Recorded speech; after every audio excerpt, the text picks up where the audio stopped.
Bienvenidas, mentes curiosas. ¿Conocéis la historia real tras el relato bíblico de la Torre de Babel? ¿Cuánto pudo llegar a medir? ¿Es posible que fuese Alejandro Magno quien ordenó derribarla?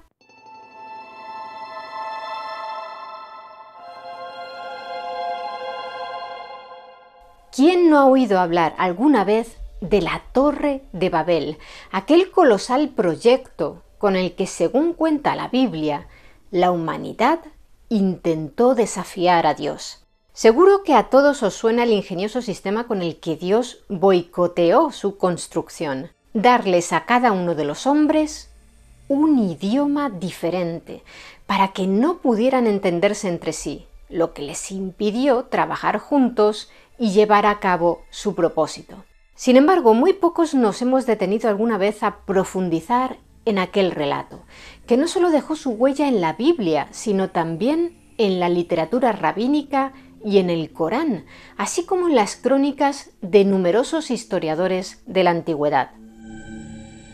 La Biblia dedica a la Torre de Babel los primeros 9 versículos del capítulo 11 del Génesis. Dado que es un fragmento breve y nos parece muy interesante desde un punto de vista cultural, os lo vamos a leer íntegro.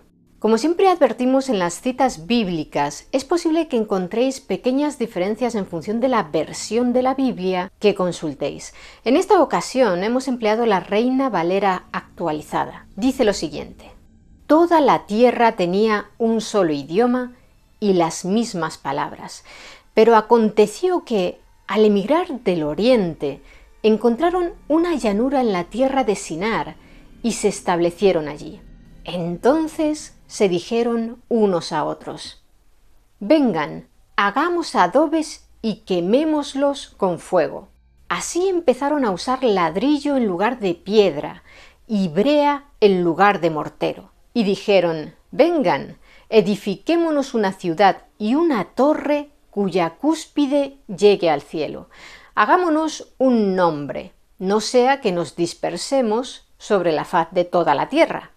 El Señor descendió para ver la ciudad y la torre que edificaban los hombres. Entonces dijo el Señor: he aquí que este pueblo está unido y todos hablan el mismo idioma. Esto es lo que han comenzado a hacer y ahora nada les impedirá hacer lo que se proponen. Vamos, pues, descendamos y confundamos allí su lenguaje para que nadie entienda lo que dice su compañero. Así los dispersó el Señor de allí sobre la faz de toda la tierra y dejaron de edificar la ciudad. Por tanto, el nombre de dicha ciudad fue Babel, porque el Señor confundió allí el lenguaje de toda la tierra y desde allí los dispersó sobre la faz de toda la tierra. Y ya está. Esa es toda la información que ofrece la Biblia sobre Babel y su famosa torre. Para comprender mejor este capítulo, hay que mencionar que los hechos que narran tienen lugar poco después del diluvio universal que acabó con toda la humanidad, menos con Noé y sus descendientes, los cuales, como es sabido, se salvaron gracias a la famosa arca de madera que Dios había ordenado construir a Noé.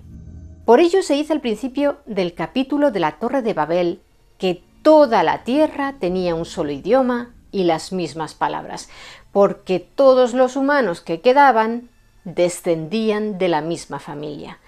Babel es el nombre hebreo bíblico que se le da a la ciudad de Babilonia, pero también suena muy parecido al verbo hebreo levalbel, que significa confundir. Es por ese juego de palabras que en el versículo 9, el último que os hemos leído, se dice: por tanto, el nombre de dicha ciudad fue Babel, porque el Señor confundió allí el lenguaje de toda la tierra. En realidad, el nombre de la ciudad de Babilonia, como la llamamos en español, proviene del griego Babilón y este, a su vez, del acadio Babilin, que significa puerta de Dios. Nada que ver con el verbo confundir. Una interpretación muy popular del relato bíblico acerca de la Torre de Babel es la de que Dios decidió castigar a la humanidad por su soberbia, por ser tan arrogantes como para querer alzar sus obras hasta el cielo, como si le estuvieran desafiando al intentar llegar tan alto como él. Pero otras interpretaciones ponen el foco no sobre aquella torre que los descendientes de Noé pretendían construir, sino sobre la ciudad en sí misma, ya que representaba el deseo de aquellos supervivientes del diluvio de permanecer todos juntos y no dispersarse por el mundo, tal como era la voluntad de Dios, quien un par de capítulos antes, en el 9, les había hecho a Noé y sus descendientes el mismo encargo que a Adán y Eva.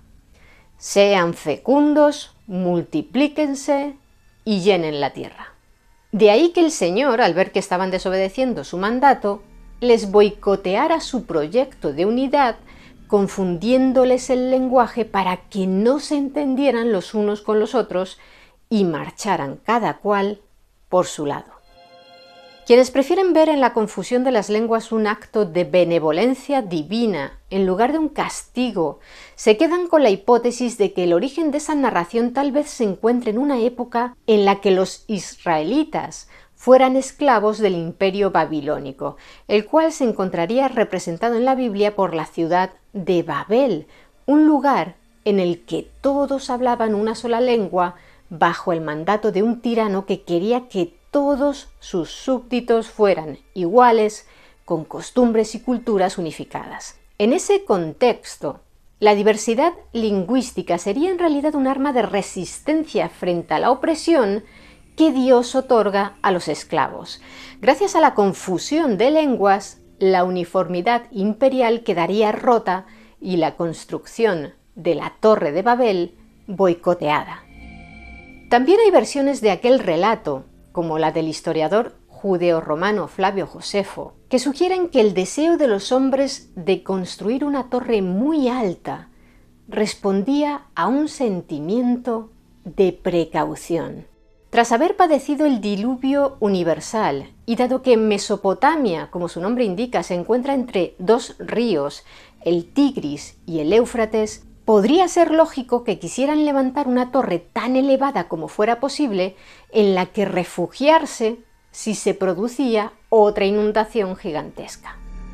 Para concluir con el análisis del pasaje bíblico, conviene puntualizar que aunque en el Génesis se menciona que el rey de la tierra de Sinar, en Mesopotamia, era un hombre llamado Nimrod, un bisnieto de Noé, y que Babel formaba parte de sus dominios, en la Biblia no se afirma que fuese él quien ideara la construcción de la famosa torre, ni que ésta se llevara a cabo durante su reinado. A pesar de ello, existe una larga tradición de adjudicar a Nimrod la paternidad de la Torre de Babel. Es lo que sucede, por ejemplo, en el Libro de las Antigüedades Bíblicas, una adaptación selectiva de los textos de la Biblia hebrea y las tradiciones judías, redactada probablemente a finales del siglo I después de Cristo. En esa obra se relata que cuando se estaba construyendo la torre, hubo 12 hombres que se negaron a colocar ladrillos.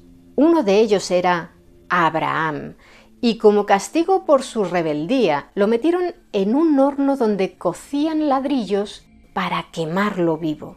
Pero Dios, para protegerlo, provocó un gran terremoto que hizo que el fuego del horno saliera de éste y no abrasara a Abraham, sino a todos los que estaban presenciando la ejecución. 83.500 personas. Tampoco se quedó corto en detalles Flavio Josefo, a quien mencionamos antes.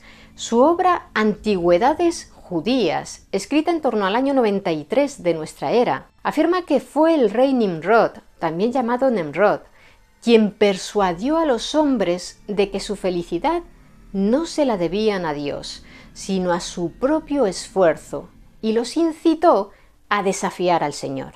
Nimrod, afirma Flavio Josefo, fue convirtiendo gradualmente su gobierno en una tiranía, al no hallar otra manera de apartar a la gente del temor de Dios que induciéndolos a una tonta dependencia de su poder.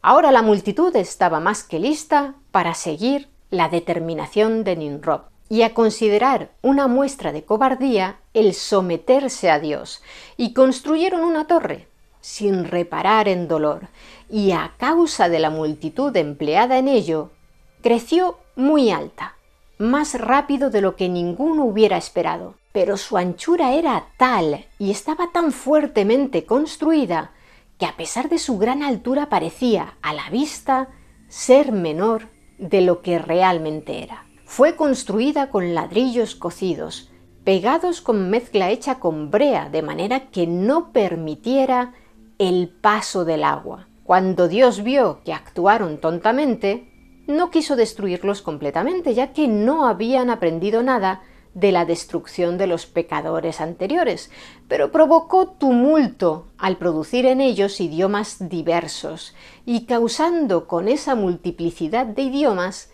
el no poderse entender unos con otros. El lugar donde construyeron la torre ahora se llama Babilonia.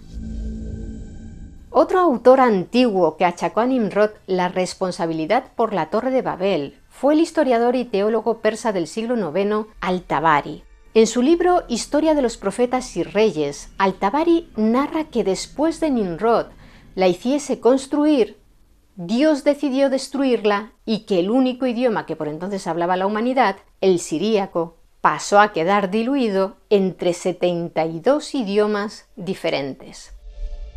Aunque la Torre de Babel no aparece mencionada en el Corán, en él se narra que el faraón de Egipto encargó la construcción de una torre de piedra que llegase hasta el cielo, porque pretendía subirse a su cima para enfrentarse al Dios de Moisés. Vale, hasta aquí los relatos de índole religiosa. Ahora vayamos con la arqueología. ¿Qué dicen los investigadores?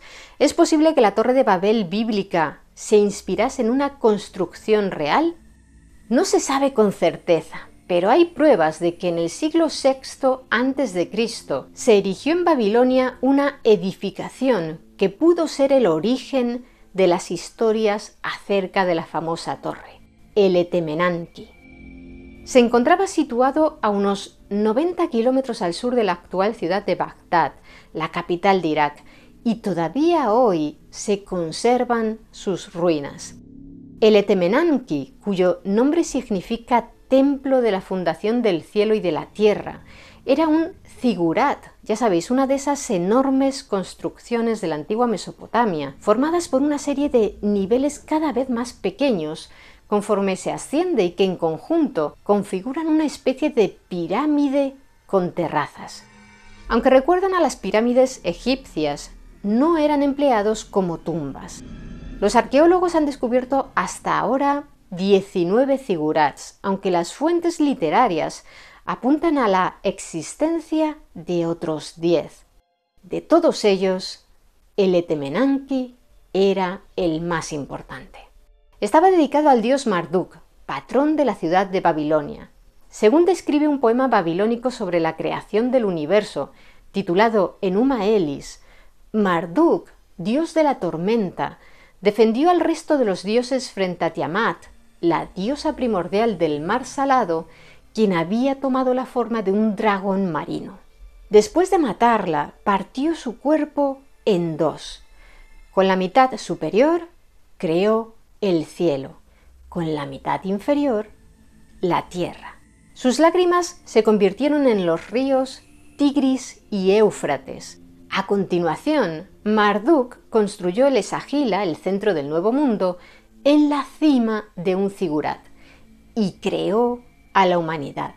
Dada su posición central en la creación, aquel zigurat, presumiblemente el Etemenanki, señalaba el eje del universo, trazando una línea que conectaba la tierra y el cielo.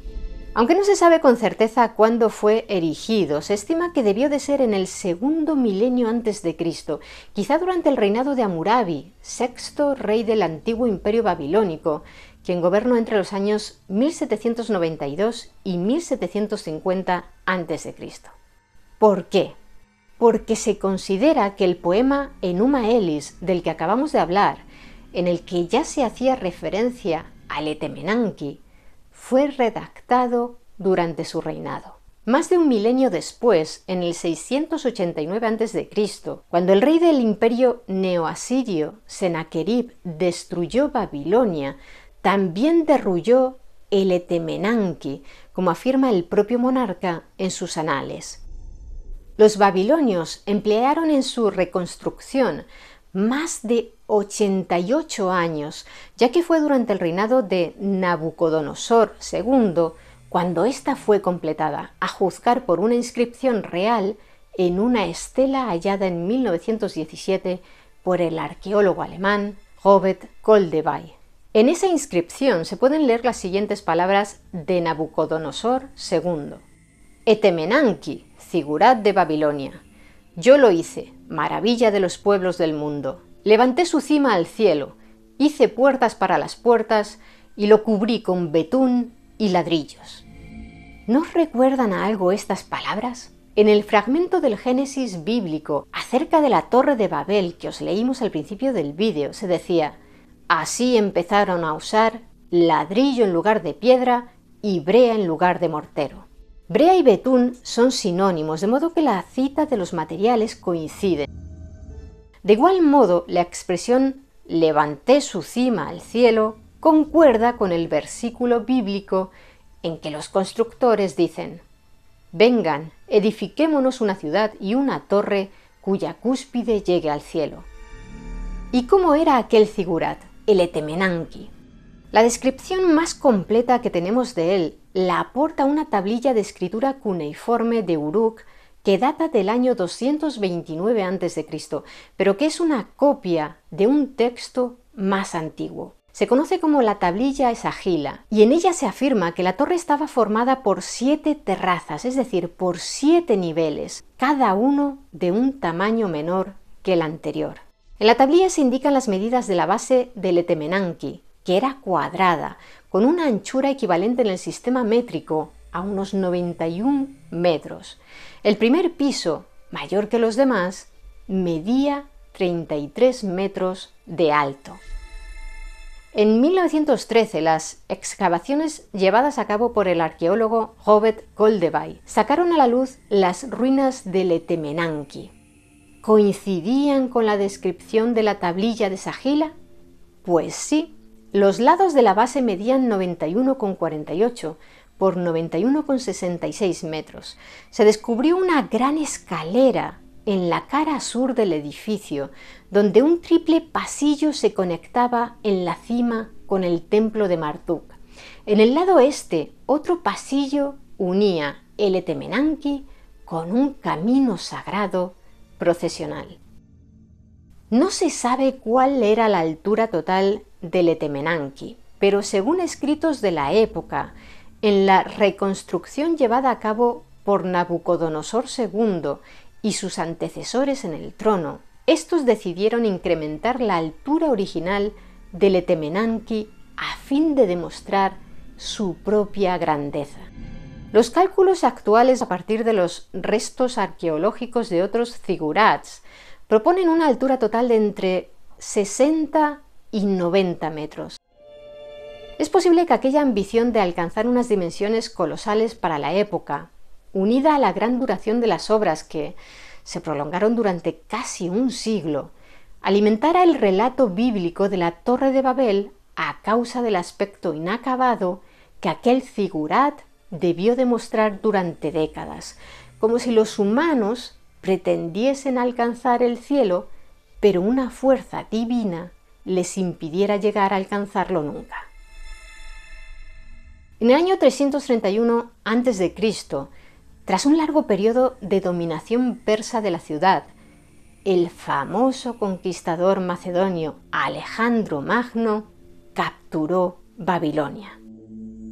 Al ver que el Etemenanki se encontraba en un estado ruinoso, ordenó restaurarlo, pero cuando retornó a la ciudad 8 años más tarde, en el 323 a.C., como descubrió que las obras no habían progresado casi nada, optó por ordenar su demolición total a fin de reconstruirlo por completo. Por desgracia, para el Etemenanki, Alejandro Magno pereció aquel mismo año y la reconstrucción nunca se llevó a cabo. Los babilonios emplearon los restos derruidos del Etemenanki como cantera hasta que no quedó de él más que un montículo sobre el que se construyó un nuevo edificio. Cuando éste se desplomó, sus restos ocultaron durante siglos las ruinas del zigurat original, hasta que Koldevai dio con él. Quizá os estéis preguntando cuánto habría podido medir la Torre de Babel en el caso de que sus constructores hubiesen pretendido realmente llegar hasta el cielo. Es decir, hasta qué altura era posible construir en aquella época con las técnicas que se empleaban en Mesopotamia. Según el libro de los Jubileos, un antiguo texto apócrifo judío considerado canónico por la Iglesia Ortodoxa etíope, la Torre de Babel tardó en completarse 43 años y medía 5.433 codos y un palmo, lo que equivale a 2.484 metros. Es decir, que la torre mediría el triple que el Burj Khalifa, el famoso edificio de Dubái que ostenta el récord de ser el rascacielos más alto del mundo gracias a sus 828 metros. Desde un punto de vista más técnico, el arquitecto británico del siglo XX James Edward Gordon, uno de los fundadores de la ciencia de los materiales y reputado experto mundial sobre el tema, escribió acerca de la Torre de Babel en su libro Estructuras o por qué las cosas no se caen, lo siguiente. El ladrillo y la piedra pesan alrededor de 2.000 kilos por metro cúbico y la resistencia al aplastamiento de estos materiales es generalmente superior a los 40 megapascales. La aritmética elemental muestra que una torre con paredes paralelas podría haberse construido hasta una altura de 2,1 kilómetros antes de que los ladrillos de la parte inferior resultasen aplastados. Sin embargo, al hacer que las paredes se estrecharan hacia la parte superior, bien podrían haber construido hasta una altura en la que los hombres se quedarían sin oxígeno y tendrían dificultades para respirar antes de que las paredes de ladrillo se aplastaran bajo su propio peso. ¿Y qué hay de la confusión de lenguas? ¿Se originaron los diversos idiomas de la humanidad a raíz de la construcción de la Torre de Babel? La lingüística histórica lo descarta. En la actualidad se estima que existen más de 5.000 lenguas en el mundo, una cifra que oscila bastante en función de si algunas de ellas se consideran lenguas como tales o simples dialectos de otras lenguas. En cualquier caso, la diversidad es enorme y a pesar de los esfuerzos llevados a cabo por los lingüistas para trazar el árbol genealógico de todas ellas, a medida que se remontan en el pasado, sus hipótesis van perdiendo fiabilidad gradualmente, dada la compleja evolución que se da en el lenguaje empleado por cada sociedad, sujeto de manera continua a una enorme cantidad de variables. Extranjerismos por intercambios culturales, errores gramaticales cometidos por la población, nuevos términos que van surgiendo, diversidad de pronunciaciones y acentos. A pesar de ello, los estudiosos de la materia parecen haber alcanzado un consenso en cuanto a que la inmensa mayoría de las lenguas se pueden agrupar en tan solo unos centenares de familias. Entre ellas destacan la indoeuropea, a la que pertenecen entre otras las lenguas romances como el español, las germánicas, las bálticas y las eslavas, la familia sino-tibetana, la afroasiática, la austronesia y la familia de las lenguas indígenas de América, de las cuales las más habladas actualmente son las lenguas quechuas, el guaraní, el náhuatl y el aymara. Si nos atenemos a la cronología bíblica, el diluvio universal tuvo lugar alrededor del año 2000 a.C. y la Torre de Babel se construyó algunas generaciones después. Por tanto, teniendo en cuenta que hace 4.000 años ya había amplísima variedad de poblaciones humanas en América y que éstas contaban con sus propias lenguas, la sugerencia de que fue en Mesopotamia, en esa misma época, donde surgieron todas las lenguas a partir de una sola, no es sostenible. Ahora bien, el debate acerca del origen primigenio del lenguaje humano aún persiste. En el siglo XIX las discusiones al respecto llegaron a ser tan enconadas que en 1866 la Sociedad Lingüística de París decidió prohibir el tema para evitar peleas entre sus miembros, con el argumento de que las hipótesis que se proponían eran tan contradictorias las unas con las otras que jamás podrían llegar a ponerse de acuerdo. El debate quedó aparcado durante casi un siglo, hasta que en el siglo XX los avances en genética, antropología, lingüística comparada y otras ramas del conocimiento permitieron rastrear los orígenes del hombre hasta África. Actualmente son dos las principales hipótesis que defienden los lingüistas en torno al origen del lenguaje. Una de ellas, la monogenética, sostiene que todas las lenguas humanas derivan de una lengua ancestral que debió de aparecer antes de que los Homo sapiens salieran de África y se distribuyeran por el mundo. La segunda hipótesis, la poligenética, defiende que el lenguaje surgió en grupos independientes de humanos asentados en regiones diferentes del planeta, es decir, que se produjeron brotes lingüísticos sin conexión entre sí, allá donde los humanos carentes de habla se iban asentando. ¿Será alguna de esas dos hipótesis la correcta? El tiempo y la ciencia lo dirán. O quizá nunca lleguemos a saberlo. ¿Y vosotros? ¿Qué opináis de la Torre de Babel? ¿Creéis que pudo existir realmente? Me gustaría que nos lo contarais abajo en los comentarios. Y si queréis conocer más historias interesantes, suscribíos a nuestro canal. Muchas gracias por estar ahí, mentes curiosas. Nos vemos en el siguiente vídeo.